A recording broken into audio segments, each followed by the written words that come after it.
আজকের থেকে routine change. ছেলে স্কুল খুলে গেছে। চলো আর্য রেডি হয়ে যাও, বুঝলে, জামা প্যান্টটা পুরো রেডি হয়ে যাও।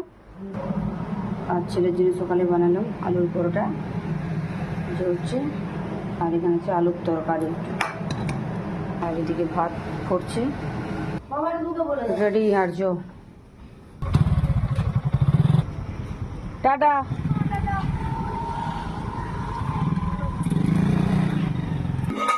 মুড়ি খাবো না বললো তো কি করবো বলো?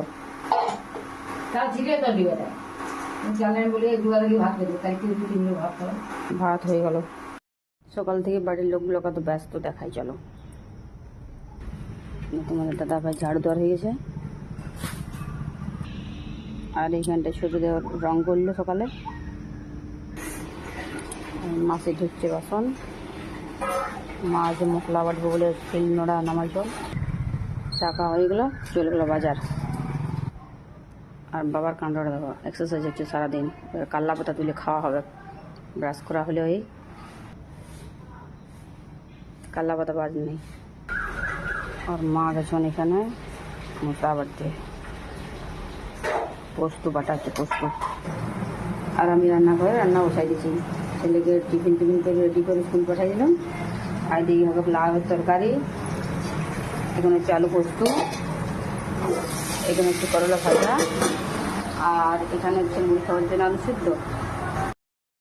রান্না কিছুটা হয়েছে, আর লাউটা বসাই দিয়েছি। তাই ভাবলাম একটু নিজে একটু চা খাই। সকালে চাটা কীরকম খেয়েছি কিন্তু বুঝতে পারিনি, তাড়াহুড়োতে গেছিলাম।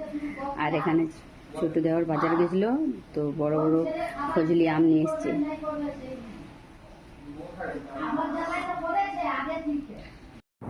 আমার রান্না বান্না মোটামুটি কমপ্লিট। এবার রান্নাঘর গুছানোর পালা। তো এখনের মতন রান্নাঘরের কাজটা কমপ্লিট হলো। কাপড় ধোয়া হয়ে গেছে মা? কাপড় গাছটা কত কাগজি ধরেছে দেখো। খুব রোদ দিচ্ছে, চালটা খাবলাম মেলে দিই। আর ওখানে বাবা পেঁপে গাছ লাগাচ্ছ, এই যে আবার পেঁপে গাছ লাগানো হলো। আর এই যে আমাদের সবজির বাগান, মোটামুটি সব রকম সবজি গাছ আছে, কিন্তু ফল নেই কিছু। সবজির গাছ আছে, সবজি নেই। পাকা কলাটার মোছা ফেলেছে। আর এই যে একটা ঝিঙ্গা আছে, বেশ বড় হয়েছে, তুলে নিয়েছে, এটা তুলে নিলাম ঝিঙ্গাটা।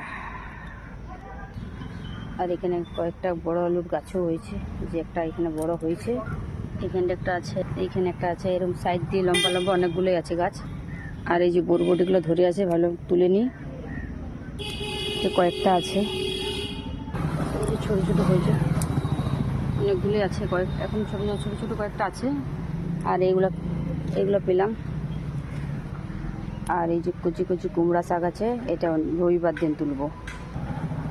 আর আজকে একটু লাউ শাক তুলবো, এই যে খড়গুলো ভেঙে নেবো সব।